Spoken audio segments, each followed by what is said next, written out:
Good morning. Good morning, everyone. Thank you for being here as we observe the district work period and the holy days. As we gather here, our members across the country are having communication with their constituents on two subjects in particular, and one perhaps. The first is on our legislation, H.R. 3, to lower the cost of prescription drugs now. We are very pleased that the response that members are receiving as we've asked them to go out there to receive public comment on H.R. 3.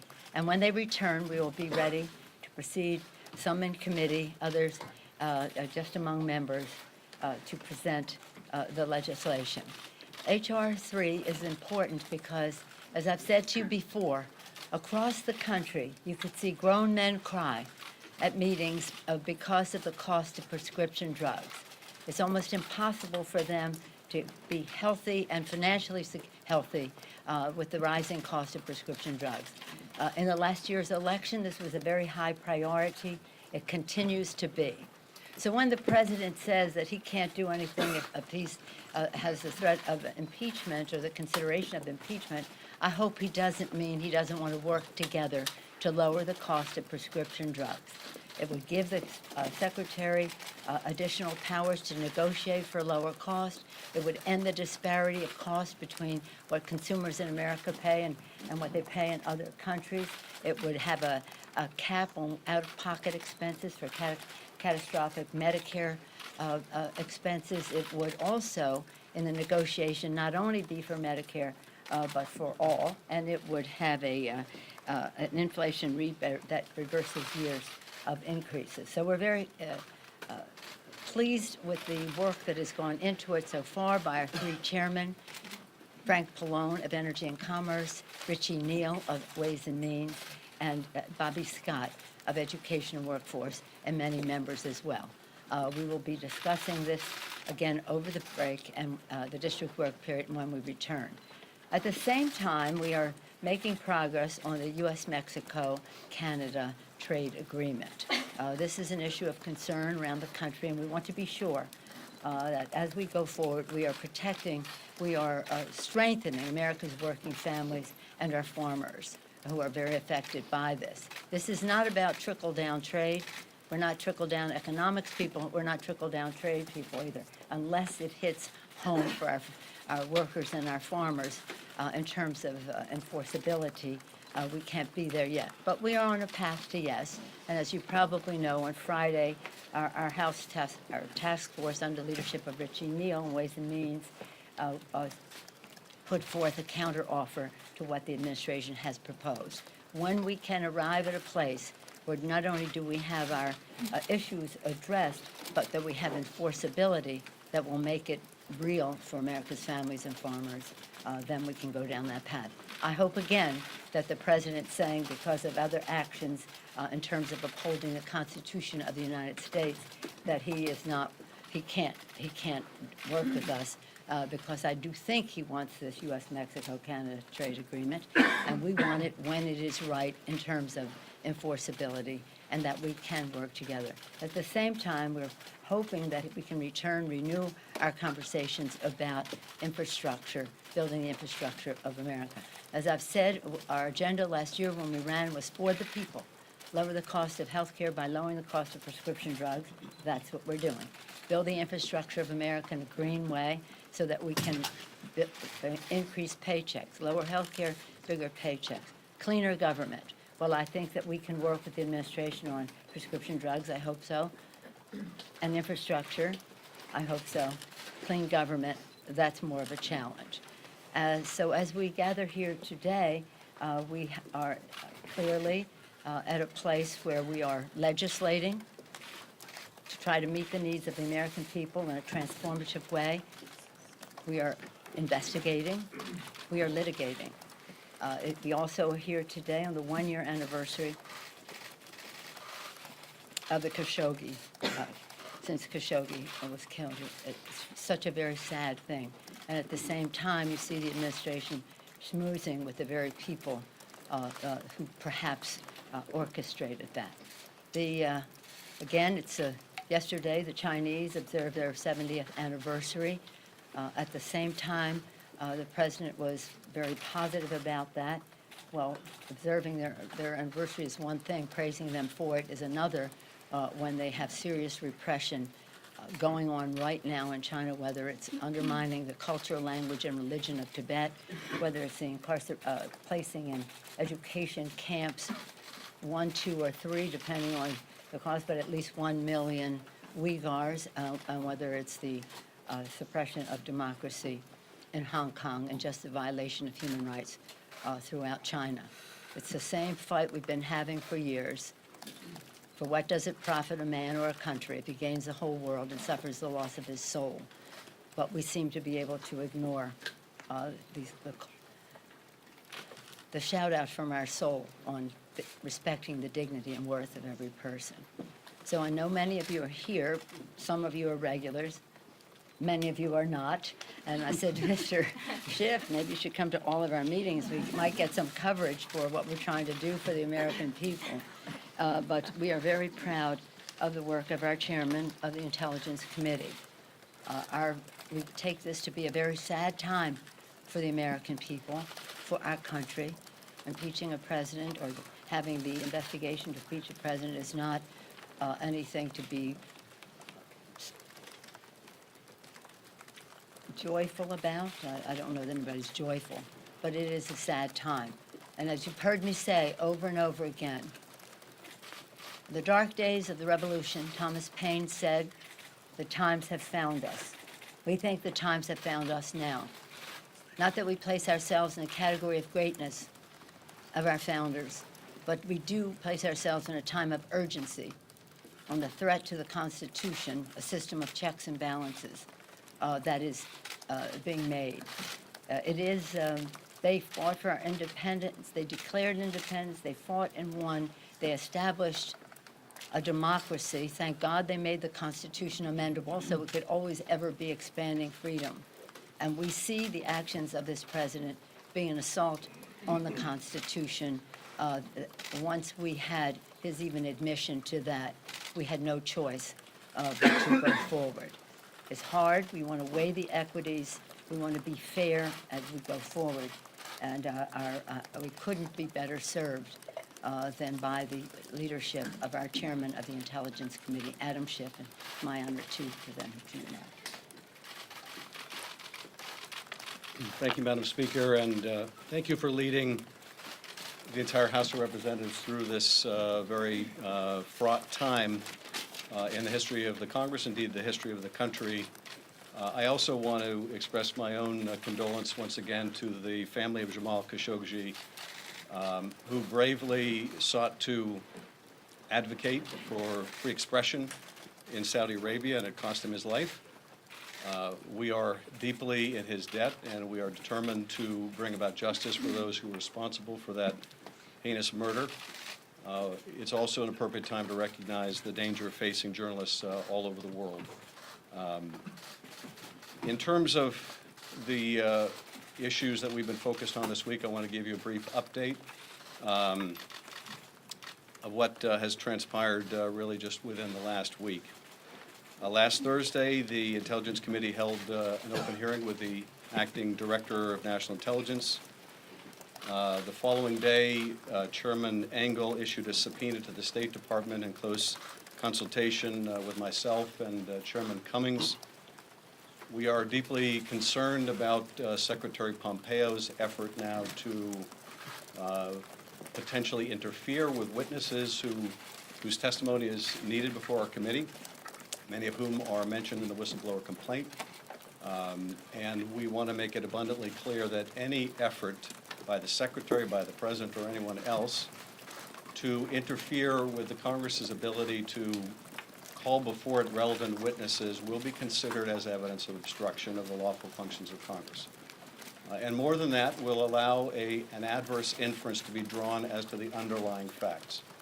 That if they are going to prevent witnesses from coming forward to testify on the allegations in the whistleblower complaint, that will create an adverse inference that those allegations are in fact correct. On Monday, I issued a subpoena to Rudy Giuliani, again in consultation with Chairman Cummings and Engel. We expect Mr. Giuliani to comply with the legal process we are using. He is obviously a key figure in all of this by his own admission, as well as by the allegations in the whistleblower complaint. Today, and just within the last half hour, Chairman Cummings noticed a subpoena that will go out later this week or next week, after the notice period has expired, that committee intends to subpoena documents that the White House has been withholding from Congress. We are obviously coordinating very closely with Chairman Cummings on that. On Thursday, Ambassador Volker is scheduled to appear before our committee. And on Friday, the Inspector General of the IC, Mr. Atkinson, will appear before the committee and testify as well. The last time that the Inspector General testified, we did not have the complaint. We now do. And we certainly intend to ask the Director about the efforts that were made to corroborate that complaint, which we now know the Inspector General found both credible and urgent. Next week, we have also scheduled a deposition or interview with the former U.S. Ambassador Yovanovitch to Ukraine, and we are in discussion with other State Department witnesses to secure their depositions. So we've been very busy, as you can tell, this week. We're going to be very busy again next week. We are proceeding deliberately, but at the same time, we feel a real sense of urgency here that this work needs to get done, and it needs to get done in a responsible period of time. Thank you. Chairman Schiff. Just a moment, please. I'll decide who to ask the question. Do we have any questions first on the work to meet the needs of the American people in terms of USMCA and the H.R. 3 on that subject? How do you envision working with this president on these key Democratic agenda items, lowering prescription drug costs, ensuring tougher gun safety measures, as you're actively considering whether to remove him But they from have office? nothing to do with each other. We have a responsibility to uphold our oath of office, to support and defend the Constitution of the United States. We also have a responsibility to get the job done for the American people. The president has said he wants this U.S.-Mexico Canada trade agreement to go forward, and we are awaiting the language on enforceability. Does it mean that he can't do that? That's really up to him. And I do expect that he does want that, and that he does need that, and that he's not going to blame it on us because we are honoring our oath of office. And then he says that he wants to lower the cost of prescription drugs. The American people want us to do that.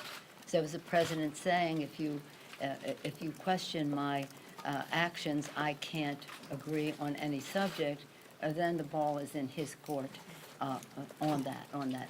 But many of you have always been interested in USMCA. Any ongoing interest there? Yeah, on the USMCA, the president keeps saying that the USMCA will pay for his wall. How does money generated by the USMCA work its way into the general fund to be appropriated by Congress to pay for any wall? It doesn't.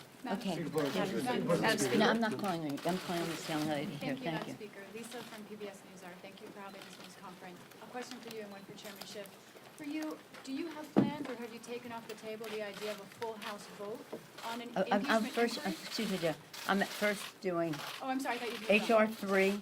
Anyone on HR 3? Does anybody in this room care about the cost of prescription drugs and what it means to America's working families? From time to time, you've asked those questions. Does anyone care about the USMCA? USMCA. US-Mexico, Canada? Is there a hard, fast date on when you need this to be resolved on This being what? USMCA? No, I'd like, we're on a path to yes, as far as the trade agreement is concerned. And at some point, I'm just saying it's either yes or no. We either have enforceability or we don't. But I'm hopeful that we will, and I'm hopeful that it will be soon. But there's not a deadline you've given the administration or anything? No, well, we have a good working relationship. Believe me, the quiet you hear is progress. And we go back and forth, and over this break, the staffs are between the two, the trade rep and our negotiators are seeking clarification and where there's room for cooperation, where we may have more challenges, but it's going in a forward direction. So we're very pleased with that because, again, we're trying to find common ground with the president. He always wanted this. We do too. And let's just find our common ground in that regard. Speaker Pelosi, another question on policy before we get to the other news of the day, which is impeachment. What about the quiet we hear on gun legislation? 2 or 3 weeks ago, the White House telegraphed that we might hear what the president would support in some sort of gun package. And even the press have heard nothing. Have you heard anything from the White House? Well, the most recent communication I had from the White House on gun violence prevention was a call from the president last Tuesday. So we can segue from one subject to the next here. He called early that morning to say that how happy I would be to see the progress that he was making on coming to agreement on gun violence prevention. I was curious about what that progress could be. He said he was working with Democrats and Republicans. I don't know of any. I reminded him that we had sent a bill over to the Senate, H.R. 8 and H.R. 1112, 2 pieces of legislation that will save the most lives, and that I would hope that whatever he was talking about was very close to that. Oh, yes, you're going to be very pleased. That's the last I've heard of that. At that point, that is when the president segued into the telephone call in which he admitted that this call took place and that what happened was perfect. I didn't say, I said, Mr. President, it's not perfect, it's wrong. But your admission to what has now been in the public domain informs the timing of how we go forward. Again, that was the last I heard from them. Let me just say on gun violence prevention, we're not going away until we get legislation signed into law that protects our children. I said to the president on another occasion, on the 200th day of it, Chuck Schumer and I called the president on that. That was a couple of Sundays ago. I think the 15th of September, maybe 2.5 weeks ago. That was the 200th day since we sent over H.R. 8. And I said to the president, I pray for you and the safety of you and your family. And I hope that pray that God will give you an illumination, an enlightenment to pray, to work for the safety of other families in our country. So again, the most recent, I'm not going to say the last, I hope it's not the last, but the most recent communication I've had from the White House was in the same call where the president admitted to what he said in that phone conversation. Okay? Madam Speaker. Thank you, Mr. Speaker. On impeachment, Yeah. have you taken off the table, or do you plan for a full House vote on an impeachment inquiry? And Chairman Schiff, as the White House seems to be, in your words, you're worried about interference, delays. In the past, sometimes it's taken a long time, years, to compel documents and testimony from the White House. Are you preparing for a court battle, and how do you make sure that that happens in what you say is an expeditious manner? First of all, there's no requirement that there be a floor vote. That's not anything that is excluded. And by the way, there's some Republicans that are very nervous about our bringing that vote to the floor. To say that we are concerned that the White House will attempt to stonewall our investigation, much as they have stonewalled other committees in the past.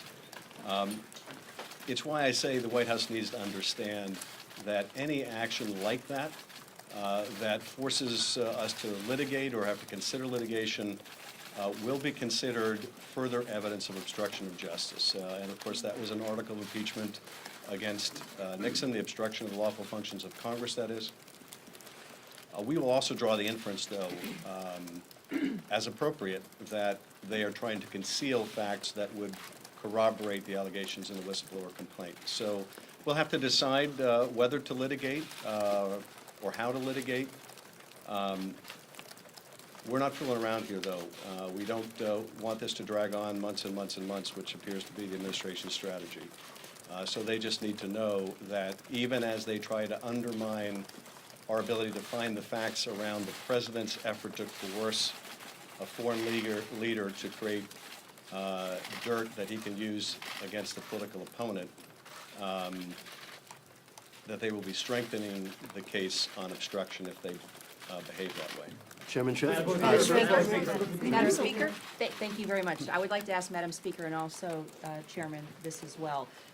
The President wants to interview the whistleblower. He says he has the right to meet his accuser. Your response, both of you, please. The whistleblower has the right in the statute to remain anonymous, and we will do everything in our power to make sure that that whistleblower is protected, that whistleblower's preferences in terms of their anonymity are respected. And let's not make any mistake here. The President wants to make this all about the whistleblower and suggest people that come forward with evidence of his wrongdoing are somehow treasonous and should be treated as traitors and spies. This is a blatant effort to intimidate witnesses. It's an incitement to violence. And I would hope, and we're starting to see members of both parties speaking out against attacking this whistleblower or others that have pertinent information. So the other thing I wanted to underscore, though, is what the whistleblower has set out that is within our power to this date to confirm, we see confirmed in that call record. The President can attack the whistleblower rhetorically all the President wants. It doesn't change the fact that the record of that call shows the President of the United States in a same conversation, and indeed immediately after the Ukraine President asked for more military help, the President of the United States asked that leader a favor, though. And no attack on the whistleblower or anyone else is going to change those underlying facts. How do you respond? Chairman Schiff? Chairman, Excuse yes, me, on the please. subject of the whistleblower, I said to the President on that call, you'd come into my wheelhouse, 25 years on the Intelligence Committee as a member, as ranking member, as Mr. Schiff was before he became the chairman, when we got the majority. So I was part of the Gang of Four before I was even in the leadership as a Gang of Eight. So for 25 years, one way or another. I was there when we improved whistleblower legislation in the late 90s. I was part of that. I was there when we made further improvements, and President Obama made by executive, I don't know if it was executive order, but executive action, improvements in the whistleblower legislation. And then we have further legislation. And then I was there when we created the Office of the Director of National Intelligence and what his responsibility was in terms of a whistleblower. So this is very, I hope that you understand, and I suspect that you do, the seriousness of the President of the United States saying he wants to interview that person. We will treat the President with fairness as we go forward. We will have investigations and questioning that are worthy of the Constitution of the United States. It's unworthy of the Constitution of the United States to do what he did in that call, and he admitted to me, he said it's perfect. No, it's not perfect, it's wrong. A, and B, that protecting whistleblowers is a very, very important requirement that we have. The intelligence community recognizes the importance of whistleblowers. Protecting whistleblowers who see wrongdoing of any kind in our government is essential. The President probably doesn't realize how dangerous his statements are when he says he wants to expose who the whistleblower is and those who may have given the whistleblower that information. This is a very serious challenge that the President has put there. It's very sad. I don't see impeachment as a unifying thing for our country. I weighed those equities hard and long till I had the President's admission that he did what he did. So, Madam Speaker, one big picture question and one logistical question, just following up on what you just said. Some Republicans have said that the President's phone call wasn't great, but that it isn't an impeachable offense. Is it possible that you're making too much of one phone call? Absolutely not. I want to yield to you. Well, if you think about what the framers were concerned about at the time of the drafting of the Constitution, they were paramountly concerned about foreign interference in American affairs. They wanted to ensure that the President of the United States was defending the interests and national security of the United States and not corruptly, secretly advancing some private agenda with a foreign power. It's hard to imagine a set of circumstances that would have alarmed the founders more than what's on that call, where you have a president using the full power of his office to try to effectively coerce a foreign leader that is completely dependent on our country for military, economic, diplomatic, and other support, to intervene in our election to help his campaign. It's hard to imagine a more corrupt course of conduct. So to my Republican colleagues that say, there's nothing to see here, or yeah, it's bad, but is it really something you'd remove from the president from office for? They're going to have to answer, if this conduct doesn't rise to the level of the concern the founders have, what conduct does?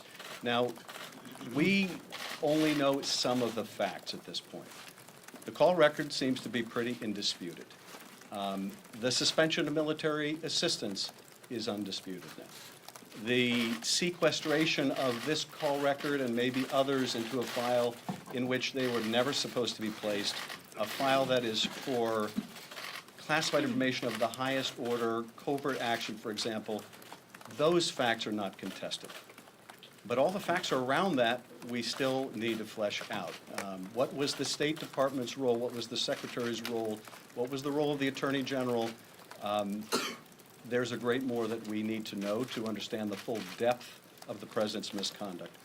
And maybe when that comes out, it will persuade some of those Republicans to recognize the gravity of the situation. But I think we have to be realistic here.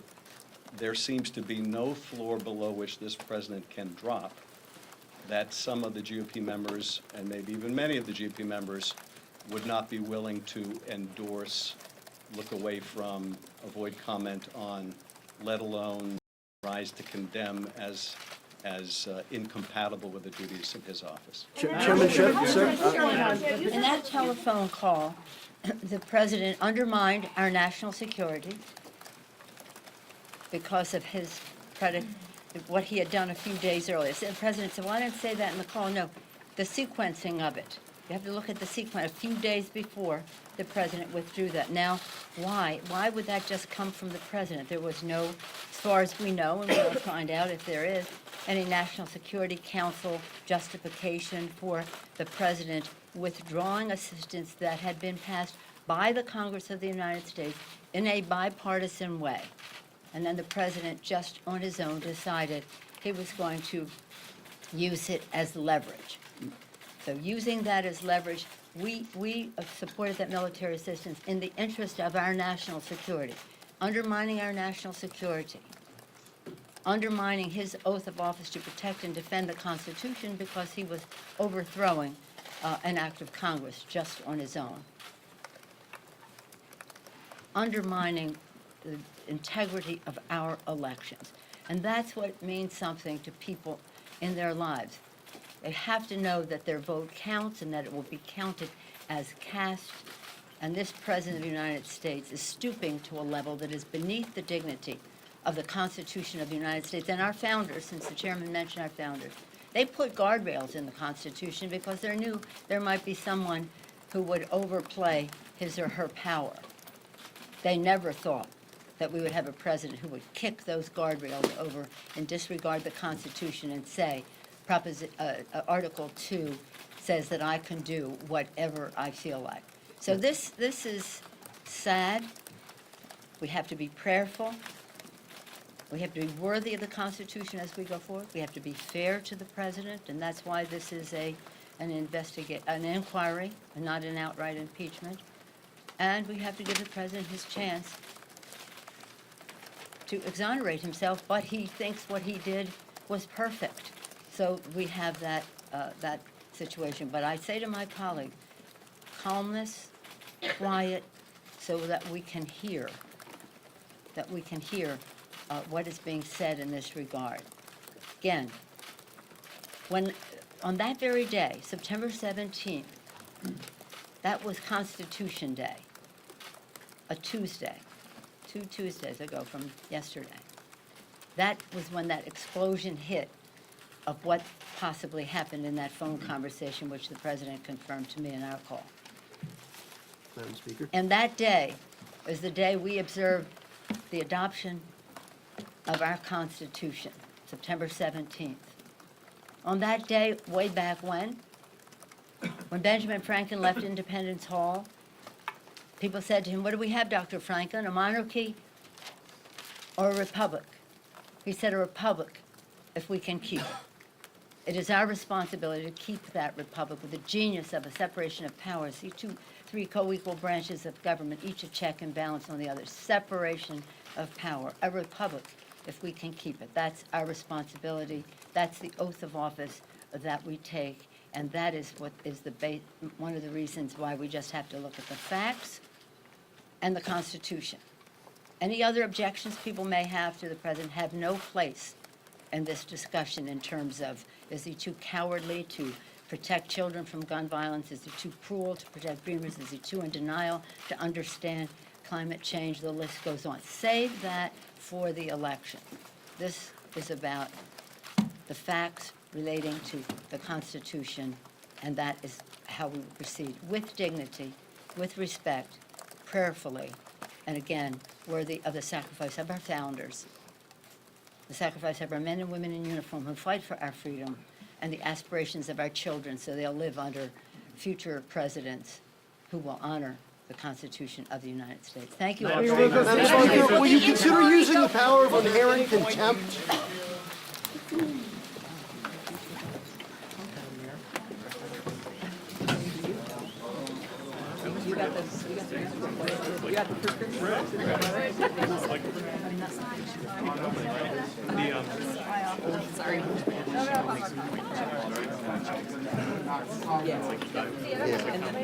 And sort of then she goes on a speech. What's up there? Handsome. Great to see you.